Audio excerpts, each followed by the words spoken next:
பிரியமானவர்களே, இயேசு கிறிஸ்துவின் இணையற்ற நாமத்தில் உங்களை வாழ்த்துகிறேன். இந்த மன்னா டுடே என்ற டெய்லி பாட்காஸ்டை கேட்கிற உங்கள் ஒவ்வொருவரையும் கர்த்தர் ஆசீர்வதிப்பாராக. எசேக்கியேல் 43வது அதிகாரம் 12வது வசனம் இப்படியாய் கூறுகிறது: ஆலயத்தினுடைய பிரமாணம் என்னவென்றால், மலை உச்சியின் மேல் சுற்றிலும் அதன் எல்லை எங்கும் மிகவும் பரிசுத்தமாயிருக்கும். இதுவே ஆலயத்தினுடைய பிரமாணம் என்பதாக.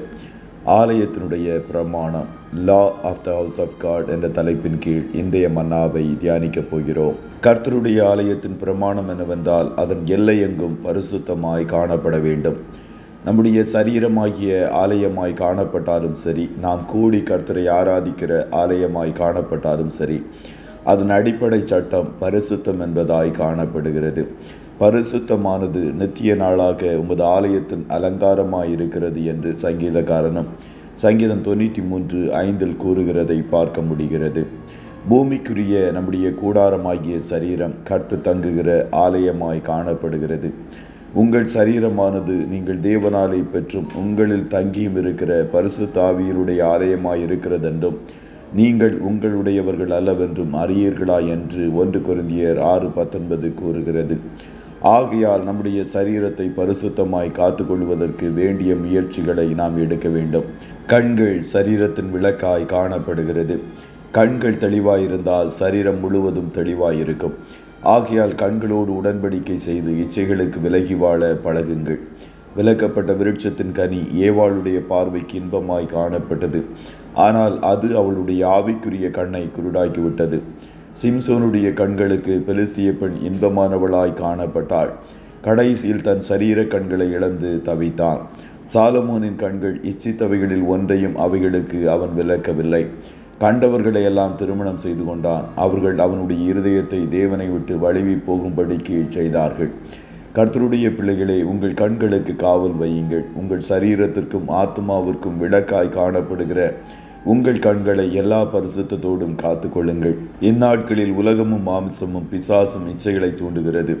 ஆகையால் கர்த்தரை உங்கள் கண்களுக்கு முன்பாக எப்பொழுதும் நிறுத்துங்கள். திரும்பும் திசையெல்லாம் அவருடைய அன்பின் முகம் உங்களுக்கு தெரியட்டும். அவர் சிநேகிக்கிற பரிசுத்தத்தை நீங்களும் சிநேகியுங்கள். நாம் கூடி வந்து கர்த்தரை ஆராதிக்கிற இடமும் பரிசுத்தமாய் காணப்பட வேண்டும்.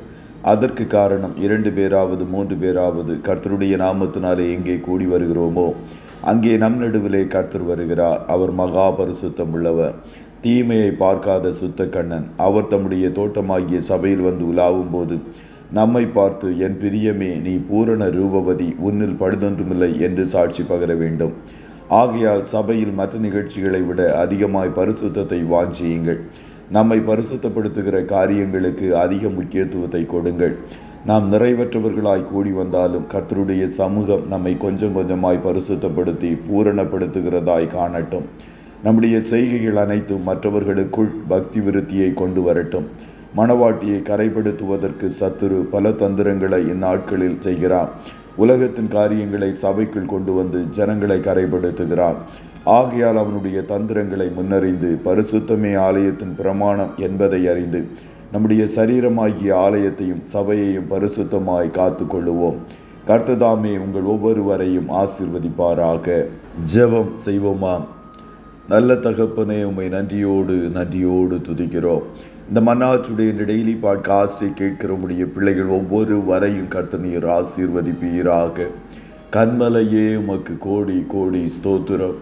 ஆண்டவரே, பரிசுத்தமே ஆலயத்தின் அலங்காரமாய் பிரமாணமாய் காணப்படுவதனாலே எங்கள் சரீரமாகிய ஆலயத்தையும் நாங்கள் கூடி வந்து சேவிக்கிற இடத்தையும் பரிசுத்தமாய் காத்துக்கொள்ள கர்த்தரங்களுக்கு நீர் உதவி செய்யும். நீர் ஒரு நாளும் அசுசியை கண்டு விலகி போய் விடாதபடிக்கு நீர் சிநேகிக்கிற பரிசுத்தத்தை நாங்களும் சிநேகிக்க வாஞ்சிக்க எங்களுக்கு கிருபை தாரும். இன்றைய தினம் நம்முடைய பிள்ளைகள் கையிடுகிற வேலைகளை ஆசீர்வதியும். போக்கிலும் வரத்திலும் உடனிரும். எல்லா தீமைக்கும் பாவங்களுக்கும் விலக்கி உம்முடைய பிள்ளைகளை காப்பீராக.